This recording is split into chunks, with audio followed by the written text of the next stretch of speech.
Okay, now let's take it a step further, and I want to get into the phase of Kenpo knife fighting, what we call fencing with the knives, just like somebody would with a sword or a foil, as you might call it. Cliff, put your right leg forward, if you will. Put your guard up. Now, we have, in Kenpo, we have out of range control, and that means that we really can't touch him, but yet we can affect him by moving, feinting, or doing something that's going to get him to react. If I move forward and he starts to move back from here, we have some type of effect on our opponent. Likewise, whatever I do, he can do in reverse to me.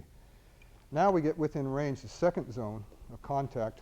In range, within range, that means that I can hit the blade, I can hit his knuckles, I can possibly hit part of his leg, this type of thing.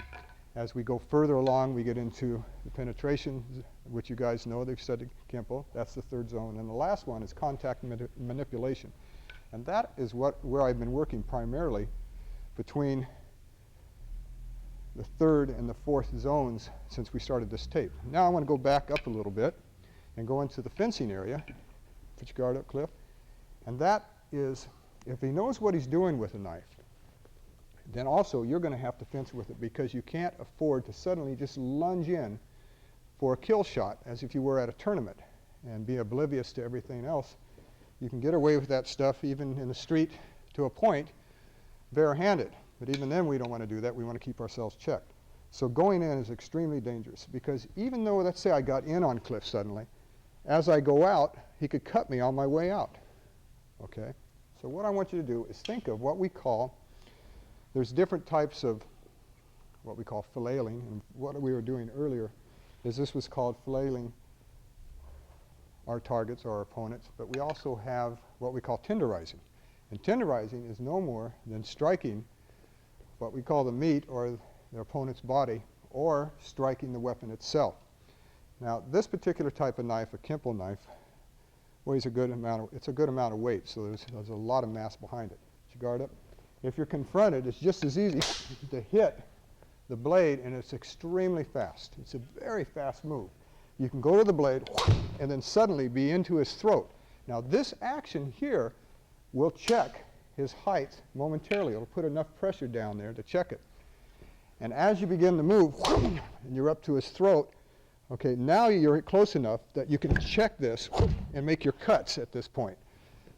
If you don't want to go to the knife, and Cliff doesn't have his knuckles wrapped today, so I'll be very careful, then you can break the hand with this type of weight in this blade. You can strike here and then gradually work your way up to the targets, okay? Cutting as we did before and moving in. At any point that if you strike down with one and he brings the other blade up, you can also parry with on the reverse of that motion.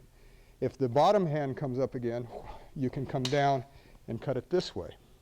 And now watch again. We've decided to parry one. I see the other blade come, and the next blade. All right, now, if I slap that blade down, he can also reverse it on me. Okay, I can send this into orbit.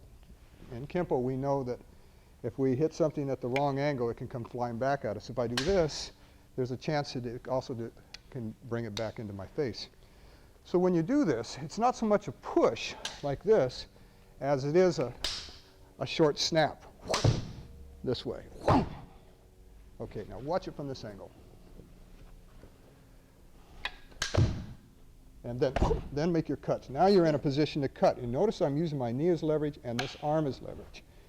If I see that other hand start to come around, I can check it with this, cut down the side of the neck, and cut again on the wrist as I begin my move. And you notice how I got in there was I picked my way in.